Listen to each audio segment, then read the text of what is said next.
We're in the 2026 Model Y, and I noticed that using the Amazon Music app right here, where I would be listening to a song, I would pick a song I wanted to hear, and it would not play that, it would play a different song. It would say it's playing the one I wanted, but it was playing a different song for about maybe 10 seconds, and then it would stop, and it would do a different song. It would seem very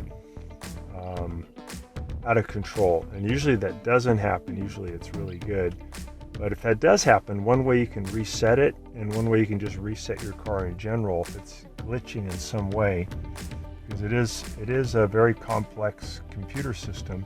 Just like with your computer at home, you can do a hard reset. So for the Tesla cars, to do that, you press in on these two scroll wheels for about 10 seconds, and then the screen's going to go black. Let's try that. Once it does its reset, yeah, there's the blank screen. You let go, it'll stay blank for a while, and then it'll come back on. I think it's probably about a minute or two, and then you'll see the Tesla logo come back on. And that does take care of a lot of little glitches that may come up with your car, and it's unusual. Usually these cars are really great. They just operate exactly as they're supposed to. But every now and then you get some weird thing that just doesn't make any sense.